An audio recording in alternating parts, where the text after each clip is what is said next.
শেফিন, বৈরী আবহাওয়ায় জনগণের দুর্ভোগ কেমন দেখছেন? রাজধানীতে জলাবদ্ধতা সৃষ্টি হয়েছে কিনা জানাবেন।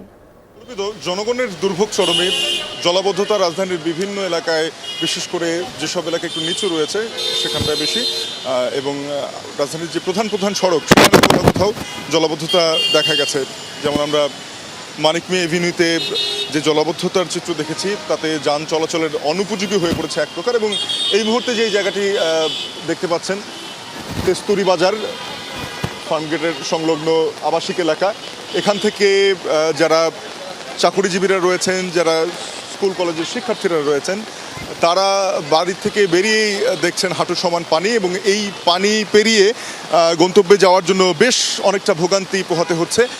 অনেকেই রিক্সা নিয়ে বেরিয়েছেন, এবং তারপরেও আসলে যারা চালক রয়েছেন তারা সামলে উঠতে পারছেন না যে পরিস্থিতি। আর এখনও যেই বেগে বৃষ্টি ঝরছে তাতে অনুমেয় যে আজ সারাদিন ব্যাপী যদি একই রকমভাবে বৃষ্টি হয় তবে রাজধানীর বেশিরভাগ এলাকায় এ ধরনের জলাবদ্ধতা দেখা যাবে। আমরা একটু কয়েকজনের সাথে একটু কথা বলি। গত রাত থেকে বিরতিহীন বৃষ্টি, স্বাভাবিকভাবেই দেখতে পাচ্ছেন যে এত পরিমাণে বৃষ্টি হচ্ছে, স্বাভাবিক যে অস্বাভাবিক, সেই তুলনায় আমাদের পানির ব্যবস্থাপনা খুবই নিম্ন, যার পরিপ্রেক্ষিতে মানুষের এই দুর্ভোগ। আমি মনে করি সরকারের পক্ষ থেকে সুনির্দিষ্ট পদক্ষেপ নেওয়া উচিত, যাতে ড্রেনেজ ব্যবস্থা খুব উন্নত হয় এবং পানি অতি দ্রুততার সহিত সরে যেতে পারে। এটাই কাম্য করি বর্তমান সরকারের কাছে।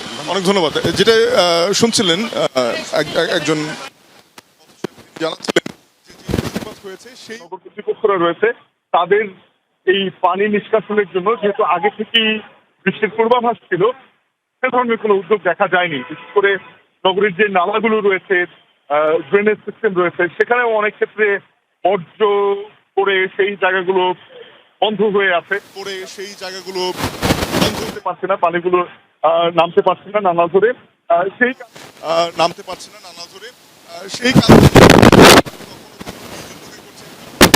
চেষ্টাটি করছে যাতে দোকানের সামনে বা বাড়ির সামনে পানি না জমে, সেই চেষ্টাটা করতেছে। তবে আরো বড় ধরনের উদ্যোগ প্রয়োজন, সমন্বিত উদ্যোগ প্রয়োজন। বিশেষ করে সিটি কর্পোরেশনের আসলে জোরালো কোনো পদক্ষেপের আশা করছে নগরবাসীরা। এখনো পর্যন্ত বৃষ্টি অব্যাহত রয়েছে। এই বৃষ্টি সারাদিন পড়লে নগরবাসীর ভোগান্তি আরো কতটা বাড়ে সেটি এখন দেখার অপেক্ষা। ধন্যবাদ শাফিন আমাদের সাথে যুক্ত হওয়ার জন্য।